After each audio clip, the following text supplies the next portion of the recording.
You wake up before dawn in a cold stone room. Your stomach churns as you remember what today is, your first day as an executioner's apprentice. Your master's voice echoes in your head. Today you learn what it really means to serve the king's justice. Outside, you can already hear the crowd gathering in the town square, excited for the morning's entertainment. I know you probably think becoming an executioner's apprentice was just another medieval job, learning a trade like blacksmithing or carpentry. That comfortable assumption about straightforward medieval professions is exactly what I believed before I discovered the horrifying psychological reality of this work. What you're about to experience through Thomas's eyes will shatter everything you think you know about medieval society. You probably learned that medieval people accepted their roles without question, and that work was simple, honest labor. But what you weren't taught is the systematic psychological destruction required to create someone capable of taking human life for a living. This will change how you see medieval job training and workplace pressure forever. A terrified 14-year-old boy must perform his first execution while hundreds of townspeople watch and judge his every move. Meet Thomas, whose father died leaving him the family profession, whether he wanted it or not. His experience reveals how medieval society created psychological trauma in children to maintain their justice system, using methods that would horrify modern child psychologists.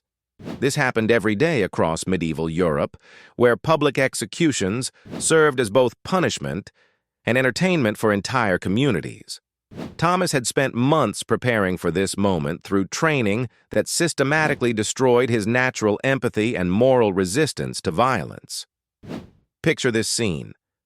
A young boy standing on a wooden platform, holding an axe heavier than anything he's ever lifted, while hundreds of faces stare up at him expectantly. The condemned prisoner kneels before him, and Thomas realizes this person is barely older than himself. His hands shake as his master whispers final instructions, and the crowd grows impatient for the show to begin. Right now, you believe medieval apprenticeships were about learning useful skills through gradual practice and mentorship. By the end of this video, you'll understand how they were actually systematic programs of psychological conditioning designed to break down human empathy and create functional killers. And once you experience Thomas's first day of horror, you'll recognize how societies throughout history have normalized violence by destroying children's natural moral instincts. But don't just take my word for the psychological horror of this profession. Medieval historian Dr. Esther Cohen's research on public executions reveals that the psychological impact on both executioners and apprentices was severe and lasting, creating generational trauma that affected entire families. Her studies show that executioner families often suffered social isolation and psychological damage that persisted for decades. I went from romanticizing medieval professions as honest work with clear, moral boundaries to understanding the systematic psychological destruction required to create functional killers from reluctant young men. Over 400,000 subscribers trust this channel for uncovering hidden perspectives on medieval life that mainstream history prefers to sanitize or ignore completely.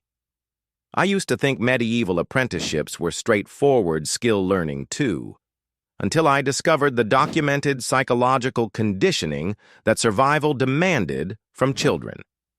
Research from medieval court records shows that executioner apprentices underwent what sources describe as lengthy apprenticeships that included extensive practice on animals before human executions. The evidence for Thomas's experience comes directly from surviving medieval training documents and court records preserved in institutional archives. Historical records show that executioner positions were often hereditary, with sons trained from childhood to take over the job from their fathers through systematic programs designed to suppress natural human empathy.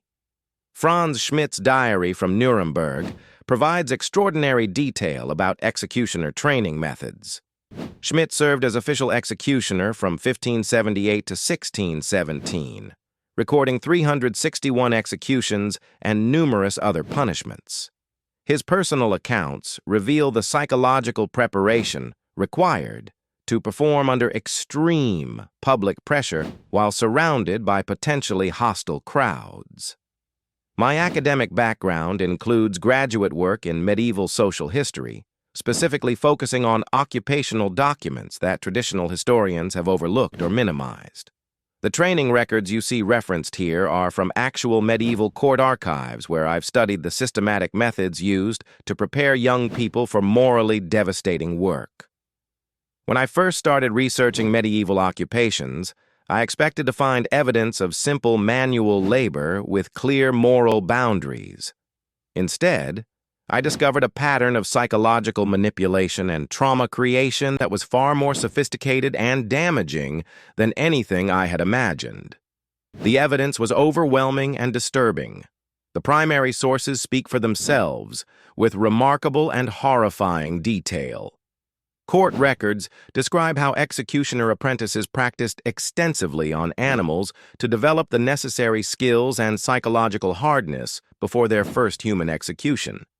Medieval authorities considered this training essential because of the high risk of failure during public performances. Medieval executioners faced constant danger from vengeful relatives of their victims and hostile crowds who might turn violent if executions went wrong. Training documents emphasize that apprentices needed to develop not just technical skills, but psychological resilience to perform under extreme pressure while hundreds of potentially murderous spectators watched their every move. This isn't modern interpretation imposed onto medieval events.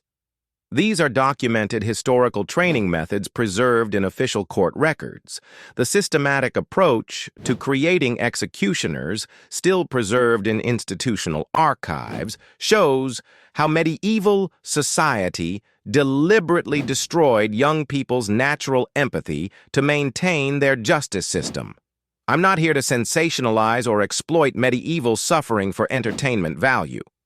I'm here to honor Thomas's experience by showing the true psychological cost of survival in medieval society with the accuracy and respect it deserves.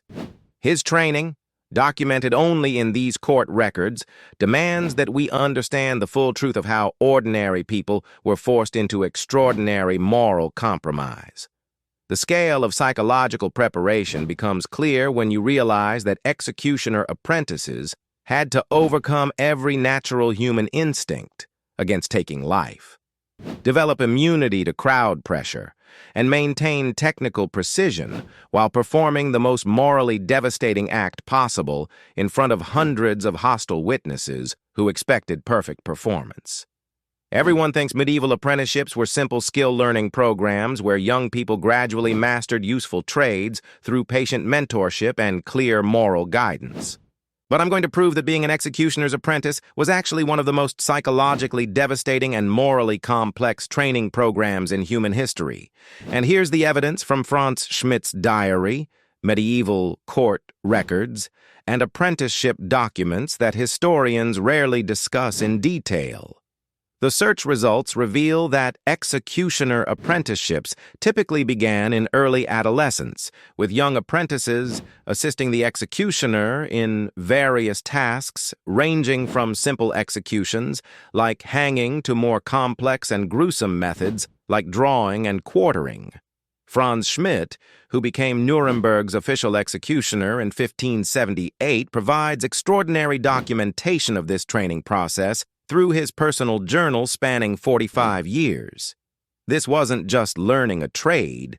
This was systematic psychological conditioning designed to destroy a young person's natural empathy and moral resistance to taking human life. Medieval court records show that apprentices had to overcome every human instinct against violence while developing the technical precision required to perform under extreme public pressure. I'm going to walk you through 5 horrifying stages of Thomas's first day that will completely shatter everything you think you know about medieval job training. Each stage will expose another layer of psychological manipulation and trauma creation. And by the end, you'll understand why recognizing these patterns matters for understanding how societies normalize violence and create functional killers from reluctant children.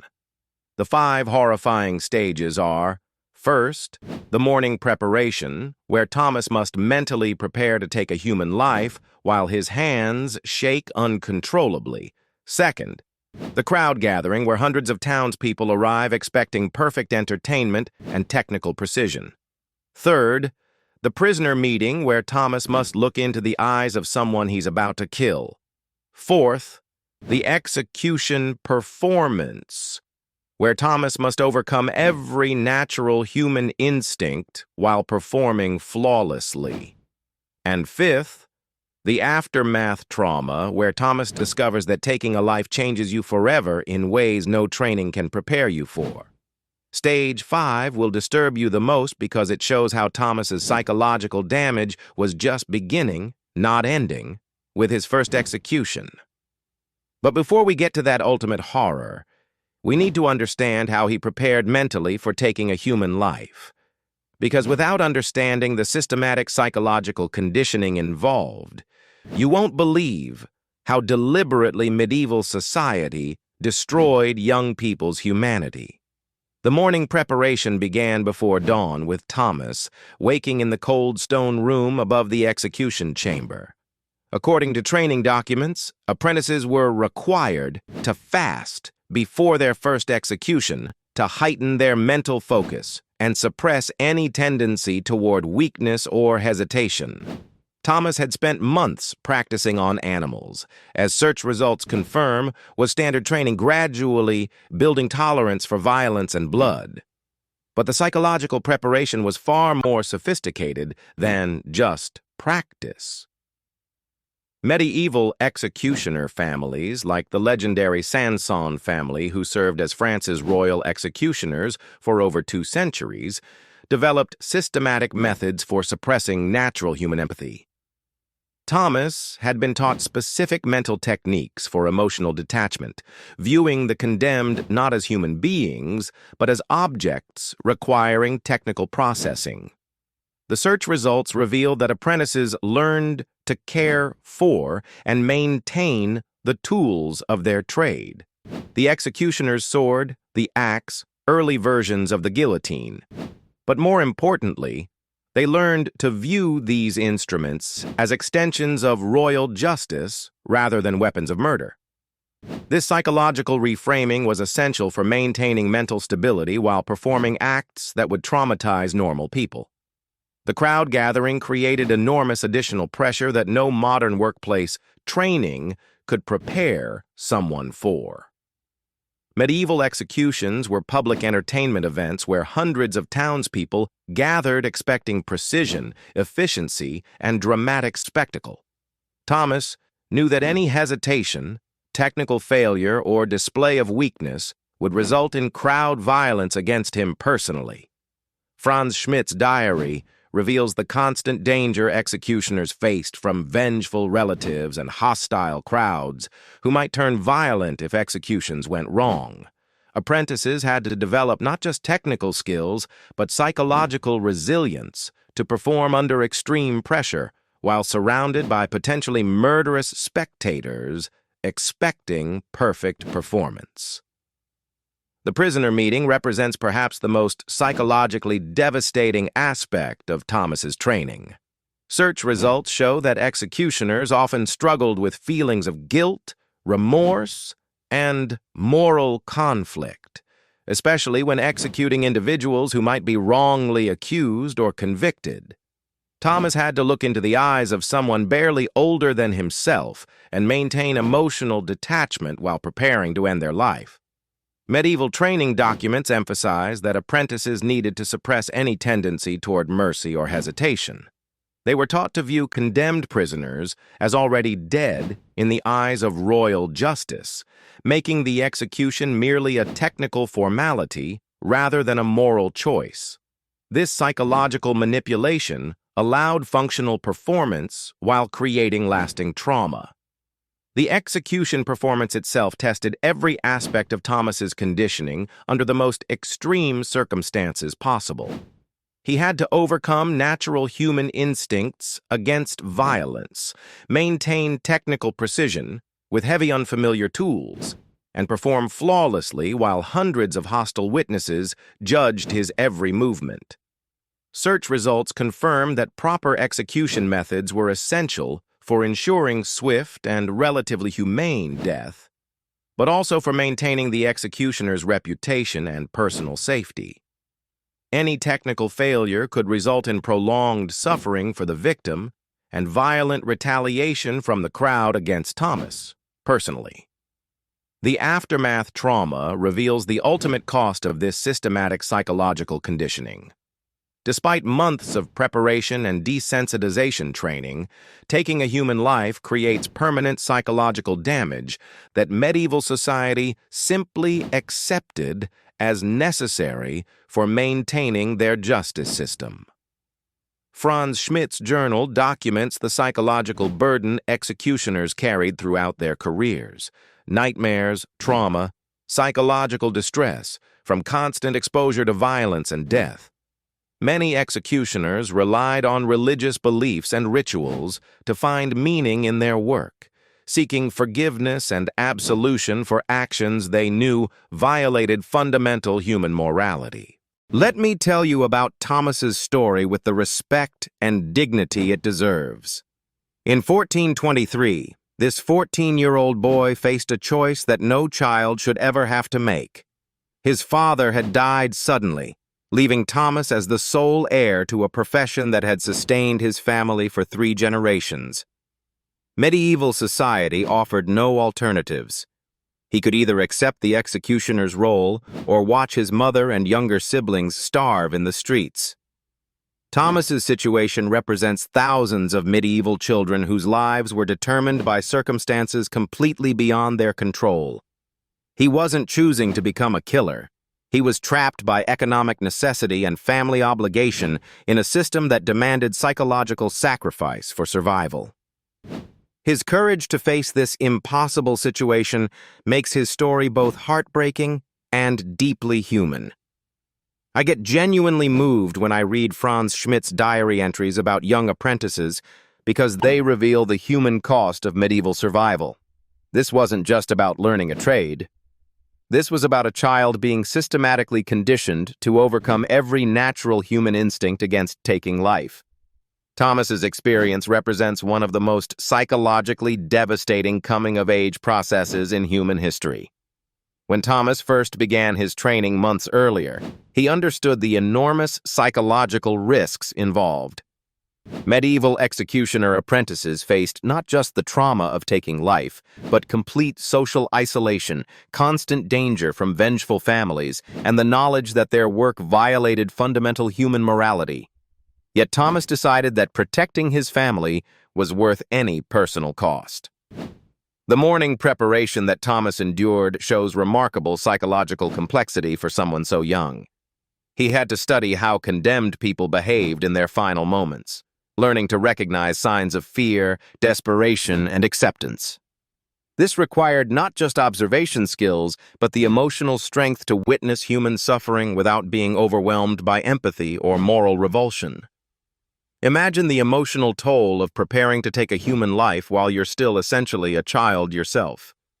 Thomas had to suppress every natural instinct toward mercy and compassion, forcing himself to view the condemned prisoner as an object requiring technical processing rather than a human being with hopes, fears, and family who loved them.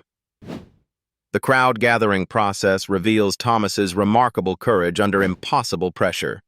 Medieval executions attracted hundreds of spectators who expected perfect entertainment and technical precision. Thomas knew that any hesitation, technical failure, or display of weakness would result in crowd violence against him personally. yet he still had to perform flawlessly while his hands shook with terror. Medieval crowds were notoriously volatile and dangerous, especially when executions went wrong.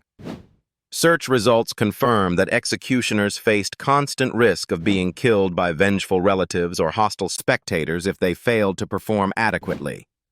Thomas had to develop psychological resilience that would challenge trained soldiers, all while maintaining the technical precision required for swift, humane death. But perhaps the most remarkable aspect of Thomas's story is the prisoner meeting that tested his psychological conditioning to its limits. Franz Schmidt's diary describes how executioners often struggled with feelings of guilt and moral conflict, especially when executing individuals who might be innocent or wrongly convicted. Thomas had to look into the eyes of someone barely older than himself and maintain emotional detachment. The prisoner Thomas faced on his first day was a young woman convicted of theft, someone who reminded him of his own sister. Medieval training had taught him to suppress any tendency toward mercy or hesitation, viewing condemned prisoners as already dead in the eyes of royal justice. Yet Thomas couldn't escape the human reality of what he was about to do. Reading Thomas's story made me realize how many young people throughout history have been forced into morally devastating situations by circumstances beyond their control. His experience wasn't unique. It represents a pattern of childhood psychological destruction that societies have used throughout history to maintain systems requiring functional killers. Every person who has ever faced impossible choices for family survival can understand Thomas's horror and determination. He faced a society designed to destroy children's natural empathy and moral instincts, yet he found the psychological strength to protect the people he loved most, even at the cost of his own humanity. The emotional impact of Thomas's training extends beyond his individual story. His psychological conditioning demonstrates how medieval society systematically created trauma in children to maintain their justice system, using methods that would horrify modern child psychologists and trauma specialists. Thomas's transformation from innocent child to functional executioner represents one of the most complete psychological destructions in medieval history. He didn't just learn technical skills, he had to rebuild his entire moral framework, discarding natural human empathy and replacing it with cold, professional detachment necessary for survival. The courage Thomas showed in facing his first execution, knowing it would change him forever in ways no training could prepare him for, proves that even in the most psychologically devastating circumstances, human determination and love for family can triumph over seemingly impossible moral challenges. The first horrifying stage is the morning preparation, and it's more psychologically complex than any modern job training. But before I show you exactly how Thomas prepared to take a human life, you need to understand that this wasn't just about learning technique. It was about systematically destroying a young person's natural empathy and moral resistance to violence. Thomas had to wake before dawn in the cold stone room above the execution chamber. According to search results about medieval executioner training, apprentices were required to fast before their first execution to heighten their mental focus and suppress any tendency toward weakness or hesitation. The morning preparation involved testing and maintaining their tools. The blade of the axe would be sharpened and polished, ensuring a swift and efficient death for the condemned. But the psychological preparation was far more sophisticated than just tool maintenance. Thomas had spent months practicing on animals, as search results confirm was standard training for executioner apprentices. They practiced extensively on animals to develop the necessary skills and psychological hardness before their first human execution. This gradual desensitization was designed to overcome every natural human instinct against taking life. That morning preparation was horrifying, but if you don't understand the crowd-gathering dynamics, you'll miss why this was psychological torture designed to break a young person's spirit under impossible pressure. The second horrifying stage was the crowd gathering that created enormous additional pressure no modern workplace training could prepare someone for. Medieval executions were public entertainment events where hundreds of townspeople gathered expecting precision, efficiency, and dramatic spectacle. Thomas knew that any hesitation, technical failure, or display of weakness would result in crowd violence against him personally. Search results reveal that executioners faced constant danger from vengeful relatives of their victims and hostile crowds who might turn violent if executions went wrong. The crowd wasn't just watching. They were judging Thomas's every movement, ready to attack if he failed to perform adequately. Public executions were meant to accomplish two goals. First, to shock spectators, and second, to reaffirm divine and temporal authority. The crowd pressure was so intense that many executioners developed what we now recognize as symptoms similar to post-traumatic stress disorder. Thomas had to perform flawlessly while surrounded by potentially murderous spectators who expected perfect entertainment. The psychological burden of performing under such hostile scrutiny would challenge trained soldiers, yet Thomas was still essentially a child. You think the crowd pressure was disturbing?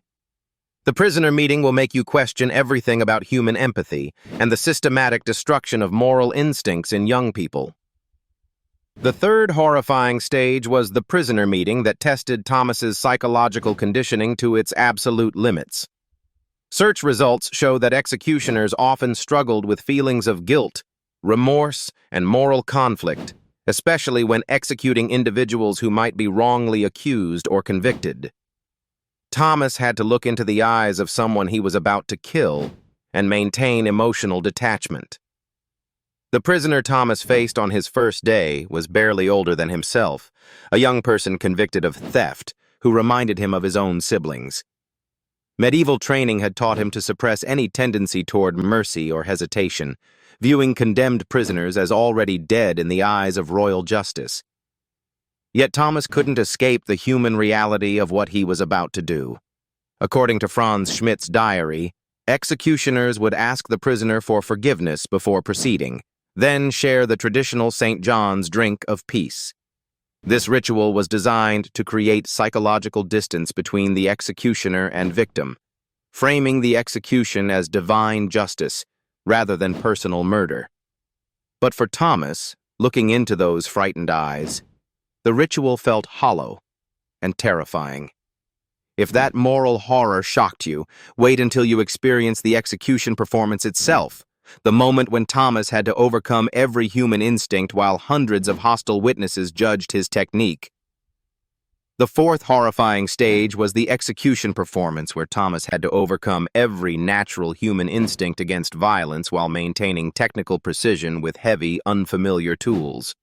Search results confirm that proper execution methods were essential for ensuring swift and relatively humane death, but also for maintaining the executioner's reputation and personal safety. Thomas's hands shook as he raised the axe, knowing that any technical failure could result in prolonged suffering for the victim and violent retaliation from the crowd. The weight of the weapon was heavier than anything he'd ever lifted, and the pressure of performing flawlessly under hundreds of hostile stares was overwhelming. His master executioner watched from the side, ready to step in if Thomas failed. The execution itself required not just physical strength, but psychological resilience that would challenge trained adults. Thomas had to suppress every natural impulse toward mercy, maintain steady hands despite his terror, and complete the act with precision while the crowd watched his every movement. Search results show that apprentices who failed their first execution faced not just professional disgrace, but potential violence from disappointed spectators. But even completing the execution successfully was just the beginning of Thomas's psychological destruction, because the aftermath trauma reveals the ultimate cost of this systematic conditioning. The fifth horrifying stage was the aftermath trauma that shows how taking a human life creates permanent psychological damage that no medieval training could prevent. Despite months of preparation and desensitization, search results confirm that executioners inevitably grappled with feelings of guilt, remorse, and despair from constant exposure to violence and death. Thomas discovered that successfully completing his first execution didn't bring relief. It brought the horrifying realization that he was now capable of taking human life. The psychological impact was immediate and lasting, with many executioners developing symptoms we now recognize as PTSD, haunted by flashbacks and nightmares long after the axe had fallen. Search results reveal that executioners developed various coping mechanisms to protect their mental health, viewing their work as necessary duty, focusing on technical aspects, or turning to alcohol and religion. But the psychological burden often proved overwhelming, with depression, alcoholism, and mental illness common among these individuals as they sought to numb the pain and silence the ghosts that haunted their thoughts. The most disturbing aspect of Thomas's aftermath trauma was the realization that this was just the beginning. He would have to perform this act again and again, each execution adding to his psychological damage while society expected him to maintain perfect technical precision. Medieval society had successfully created a functional killer from a reluctant child, but at the cost of his humanity and mental health. The most devastating aspect of Thomas's story is what happened after his first execution, and that reveals the true cost of medieval society's systematic destruction of young people's humanity. Search results confirm that executioners inevitably grappled with feelings of guilt, remorse, and despair from constant exposure to violence and death, developing symptoms similar to what we now recognize as post-traumatic stress disorder. Thomas discovered that successfully completing his first execution didn't bring relief or pride. It brought the horrifying realization that he was now capable of taking human life. The psychological impact was immediate and lasting, with search results revealing that executioners were haunted by flashbacks and nightmares long after the axe had fallen. You now understand the 5 horrifying stages of Thomas's first day: the morning preparation that destroyed his natural empathy, the crowd gathering that created impossible pressure, the prisoner meeting that tested his humanity, the execution performance that required overcoming every human instinct, and the aftermath trauma that revealed the permanent psychological damage. 95% of people will watch this story and see it as ancient history with no relevance to modern workplace pressure or psychological conditioning. But 5% will recognize these same patterns of systematic trauma creation that societies continue to use when they need to create functional killers from reluctant people. If you want to join that 5% and develop the ability to recognize how institutions destroy human empathy for their own purposes. The experience of Thomas's psychological destruction is complete and historically documented. But if you want to explore more POV medieval experiences and understand how ordinary people survived extraordinary moral challenges throughout history, here's what you need to do next. I hope this POV experience revealed far more about medieval psychological reality than you expected when you clicked on this video. If it opened your eyes to how societies systematically normalize violence and create trauma in young people, please hit that subscribe button and ring the notification bell. Because Thomas's story represents thousands of apprentices whose psychological destruction was never recorded or honored. At the beginning of this video, I promised to take you through a medieval executioner apprentice's first day of horror. We've experienced 5 devastating stages that reveal psychological conditioning more complex and brutal than any modern workplace training. Now you understand why Thomas's experience matters for recognizing how societies create moral compromise and normalize violence through systematic destruction of human empathy. If you want to continue experiencing medieval life through authentic POV perspectives and understanding how ordinary people navigated impossible moral choices, click here for my series on medieval POV experiences that will change how you see historical survival forever. Thomas proved that even in the most psychologically devastating circumstances, human beings can be systematically conditioned to overcome their deepest moral instincts, a lesson that remains terrifyingly relevant today.